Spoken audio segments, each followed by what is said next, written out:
So one of my people sent this to me, okay? And you see, these people, they really know how to get me, yeah? And he sent it and said that, I'm sure you've forgotten and you will like this. I had forgotten. So this is a story from Tafo in the Eastern region. This was on the occasion of when the J.B. Dankwa, Honorable Member of Parliament, J.B. Dankwa, when he passed, unfortunately, through this gruesome murder that we are still yet to resolve. And I had gone to greet the dignitaries. So here is Nana Akufo-Addo. Now, do you know what he was telling me? At that time, he wasn't president, by the way. He was teasing me that I don't know how to wear the cloth. So that's what he was saying. So if you look at it here, he's laughing at me. He's laughing at me that but you don't know how to wear cloth. You stayed in Accra, you don't know how to wear cloth. So I told the photographer that take a photo of us. That's Nana Akufo-Addo. I mean, Nana Akufo-Addo, I mean, you can say what you want. He's a completely sweet guy. If you sit with him, the brain in his head, when he starts talking to you, my goodness. So for some of us, we are just waiting for him to finish his presidency. He will return to his library at Nima. When you say his library, he will tell you my father's library. Those are some of the things, anecdotes that you pick from it. That's so beautiful. You say, why were you in the library? My father's library. Okay, so he'll return to his father's library in Nima. I just want to sit with him and write down the things he's saying, because one time I saw a book on his desk. Every meeting he's had, he's recorded it with his own pen. Every cabinet meeting he's had, he's recorded it with his own pen. And he has a pen he writes. He has a book he writes. A book is plenty books like that. This is meetings. This is courtesy call. This is international. He's documented. He behaves like an American president. He's writing things down. So I'm just waiting for him to finish his presidency. I believe that he will do well. History beckons, we all expect, and I think that he will achieve. When he has finished that, I just want to sit with him and just write what he's saying. And all of that will be put together to build the nation going forward. I'm sure he's the first president we are going to have who has documented a lot of the things that happened. So, I mean, people can say what they want to say about him. So, okay. So that is him. He's laughing at me that I didn't know how to wear the cloth. Then I moved on to greet his wife. You see, he's still laughing at me. And I don't remember what Auntie Becky said, but he's looking at me, he's still laughing. That you don't know how to wear cloth. Please, my cloth, is it bad? Is the cloth bad? I did well. But the candidate at that time, he was just laughing at me. He said, you don't know how to wear cloth. You know. So when later on he became president, sometimes I go to him, and then he gave me a new name. He calls me Mr. Man, you're here. So I asked those days, Deputy Chief of Staff, as he then was, Samuel Abuja, now Mr. Man, you are for me. Abu laughs at me and says, and then we all laugh. Mr. Man, you are here. I say, yes, sir, I'm here.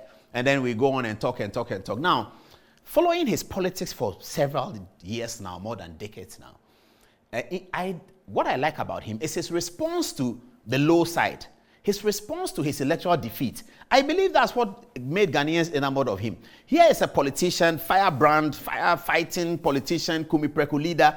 He loses election and says it's okay. Lost, fine. 2 elections.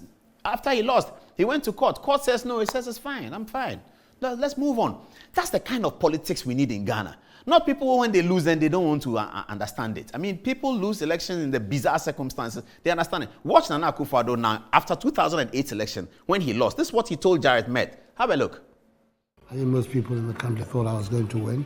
Somehow it didn't turn out that way. The official results are different. As a politician, you have to take the high with the low, the rough and the smooth. I think most people in the country thought I was going to win. Somehow it didn't turn out that way. The official results are different. As a politician, you have to take the high with the low. You heard that? Jared Med asked him, so what are you going to do now? You've lost the elections. He said, we all expected that I will win. Somehow the official results are different. As a politician, you take the high and the low. This is a firebrand politician, former foreign minister, who had lost elections by 25,000 to the opposition. His party was in government. This is what he told Jared Met, a foreign journalist. He said, everybody expected us to win. Somehow the official results are different. In politics, you take the high and the low. So, I mean, those things about him make him an example for politics. That's all I'm saying. Now, in 2012, he was not that kind. When he got evidence that the election may have been tampered with, he was very fiery at Alisa Hotel. I will show you how fiery he was and contrast what happened after the end of the court case, how he responded to it. That's a politician. That's a politician that we want to support. Have a look at how fiery he was at Alisa. He was brutally angry. Have a look. The Electoral Commission will not listen and adopted the attitude that had always characterized their reaction to any criticism of their actions. Quote, if you are dissatisfied, go to court. Did you hear that? This is after 2012 election. He didn't say I take the high and the low. He said, Afarijan will always say go to court. So we are going to court. Have a look at it again. Show it again. Please show it again. Mm-hmm. Oh, not this one. Yeah.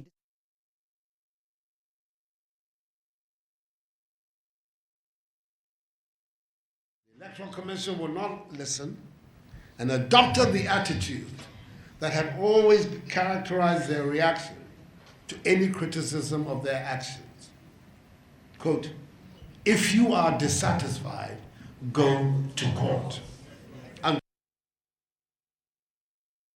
was a different Akufo-Addo, wasn't it? This was 2012, where he believed that there was evidence to go to court in the election, and he conjured the first election petition in the political history of Ghana. Now, after the petition ended, and people say that the petition ended legally in favor of the elected president, John Dramani Mahama, but sociologically, it ended in favor of Nana Akufo-Addo. So you can do what you want to do with that. Okay, but we know that the court held that John Dramani Mahama was validly elected. So that's fine. Listen to Akufo-Addo after the court case, once again, coming back to himself as a great politician.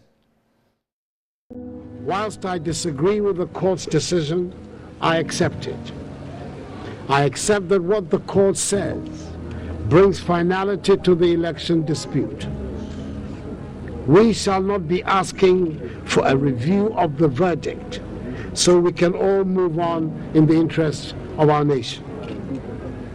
Everything in my bones, in my upbringing, and in what I have done with my life thus far makes it imperative that I accept a decision made by the highest court of the land, however much I dislike or dislike. That was Akufo-Addo accepting the court verdict that let peace prevail, John Dramani Mahama is president. So that's what really it makes him very important to all of us who are learning that this guy has, there's saying something for him now, nobody's going to elect him anymore. And that's why I'm saying it now. If I said it in 2020, they would say, oh, you're campaigning for him to be elected. Yes, I wanted him to be elected, but now he's not going to be elected. So I'm just telling you the truth that you need to understand. And let us use that to build our current generation of politicians, our leadership in parliament. They should adopt that spirit first, documenting, thinking about the country. You talk to Akufo-Addo, you know that he thinks about the country. Anytime you speak to him, he's worried about this, he's worried about that, he's designing solutions, calling this person about that, doing that and that, the way he conducts his cabinet meetings. We are documenting all that. We'll show to you. And you'll see that this is one who is committed to the growth of this country and its development. There's absolutely no doubt about that. And it's not just in saying those of us who have had close quarters to him, but the kinds of policies that he has implemented will tell anyone, any observer, even a cursory observer, that this man thinks about Ghana. That's very, very important for all our politicians to think about Ghana. Okay, our time is running fast, so let's deal with that. Okay, so I'll finish with this one as well.